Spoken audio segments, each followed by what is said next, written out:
How's it going, everyone? It is Andre Williams, and over here we talk stocks and we focus on one thing. Always protect your profits. And today we're going to be talking about Lucid, which was up almost 5% on the Friday. The market is closed today, but it will reopen on Tuesday, so I want to make sure that you guys are prepared. I won't waste any more time. Let's jump into the agenda. If you're new to this channel, I just want to let you know we have timestamps down below inside the description. But if you're a shareholder, you're thinking about taking a position, I highly suggest you watch this full entire video. So the first thing we're going to go over is the technical analysis. We're going to be taking a look at the overall price action. We want to know support. We want to know resistance. We want to know what it looks like in the bearish case scenario and as well as in the bullish case scenario. And then we're going to be going on Fintel, taking a look at the recent institutional ownership and short interest information. The reason why this is important because it does have an impact on the way the stock performs. And then we're going to be taking a look at the order flow distribution. We want to know the buying and the selling behavior on the retail side and as well as on the institutional side. And then when all of that is done, we'll be going into the final thoughts and as well as some more details. So let's get to it. So we're going to do a technical analysis for Lucid. Let's see how it performed on Friday. So it ended up closing at $19.83, being up 4.98%. On the low, it tested $19.13, and then on the high, testing $19.88. When we take a look at the volume stats on the day, you can see we traded at 19.14 million shares, and the average volume over 10 trading days is at 22.502 million shares. So we have below average volume on the day, but we still saw some strength in the stock. Now, when we take a look at our chart, which is a daily chart, you can see from the RSI down below, it's at 54.16. And then when we take a look at our moving averages here on the chart, we are below the 200-day, the 50-day, but we are above the 21-day EMA, and this is definitely great to see. So the first point that I want to bring to your attention, we've been forming higher lows for the past 2 trading days alongside with higher highs as well. And where we saw resistance at 1988, which is a high of the day, this has been a previous resistance in the past, as you can see on the occasion of the 23rd and as well as for the 19th. We could also see this being the case back in April as well. So right away, breaking through this level, we want to see Lucid going to the $20 range. Most preferably, I'd like to see how well it would do getting to $20.74, which is right where we have the 50-day moving average. Because if it can hold support around this particular range, that's what we want to look forward to seeing that move as far as $22.50 from Lucid. And this is an area I talked about many times on the channel as well. If we decide to have a pullback or if we want to consolidate for Tuesday, I'd want to see us finding support around the 21-day EMA at $18.42. We did see a low at $19.13, but like I said, if we end up breaking this higher low pattern, that's where I want to see us staying above it. But if we end up forming another higher low, anything above 19.13 is still a good look for the play, even though we do not end up seeing a higher high. So that's why I want to make sure I'm being very clear. So far, Lucid is looking really good. So at least you know what it looks like to the upside and as well as for the downside and where we want support to actually hold up. Now let's move on to the short interest information. So we're going to take a look at the recent institutional ownership and short interest information for Lucid. So green rows indicate new positions while red rows indicate closed positions. So when we take a look at the recent filings, we have Thrivent Series Fund Inc. that purchased 676 shares.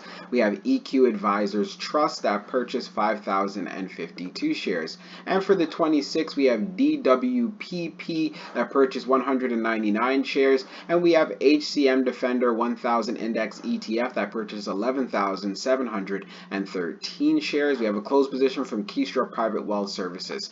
And now when we take a look at the short interest, the off-exchange short volume ratio is at 49.29%, and then for the off-exchange short volume, it is just over 4.10 million shares. Scrolling down on the page, the short shares availability is at 200,000, updated 17 minutes ago, and then for the short borrow fee rate, it is at 11.61%.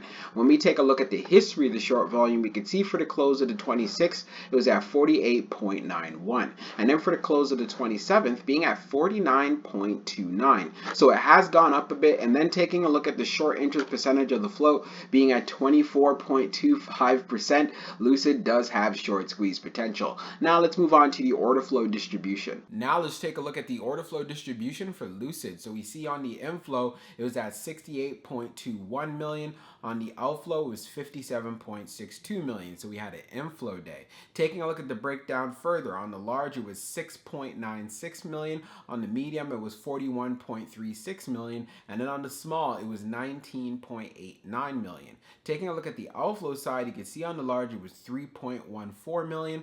On the medium, it was 35.32 million. And then on the small, it was 19.16 million. Taking a look at the large scale orders in the last 5 days, you can see for May the 27th, it was at inflow of 3.82 million. And we also saw a big inflow on the 26th of 6.89 million. Analyzing the numbers even further for the small scale orders that tends to represent the retail side, we had more buying than we had selling. And then when we take a look at what happened on the medium, we had more buying than we had selling. And then when we take a look at the large, which represents whales, institutions, and funds, we had more buying than we had selling. And then when we take a look at the turnover ratio, it was at 1.15%. So this continues to be a consistent range for Lucid. And with a lot of the strength that we've been seeing inside of the markets, it's good to see that it's been able to follow along with it. We'll talk about it further in the final thoughts, so let's get into it right now. So for my final thoughts for Lucid, when it comes to the price action, we ended up seeing a high of $19.88 on the Friday. And we do know that $20 is a psychological level. So for this coming week, I'm looking for Lucid to actually break above $20. I feel this is very achievable. And the key level that we want to keep an eye on, or you want to see it get to, is around $22.50. Of course, there's other levels that we need to pay attention to, which I talked about inside of the technicals, but getting to $22.50 could really turn the trend around when it comes to this play. As far as for the low that we saw, it was around $19.13. And since we've been able to form higher lows and as well as higher highs for the past 2 trading days, we just need to make sure that we can have support above this level. Whether it might be 2 cents, 5 cents, 10 cents, it really doesn't matter. But if it's able to form a higher low overall, it is bullish for the stock. Another area that we want to keep an eye on as well is a 21-day EMA at $18.42. As long as it's able to stay above this level, let's say if it decides to have a pullback or if it wants to consolidate, this definitely does make Lucid continue to be as strong as it is right now. Also, we went on Fintel, taking a look at the recent institutional ownership. We could see institutions loading up on shares, and that is something that we have been used to. And then taking a look at the short interest information, Lucid does continue to have short squeeze potential. So knowing that there's many shorts vested in this play and the type of price action we've been seeing as of late with the market picking up, it's no shock why we've been seeing strong moves in price action. Like I was saying in a lot of my other videos, ended up testing lows in the $13 range, and here it is holding up the $19 range fairly well, and we're looking forward for this week for it to break above $20. So if you are thinking about trading this play, make sure you do your homework, watch the technicals, make sure that you're taking your notes and you have your trading plan together. And for all of my investors out there,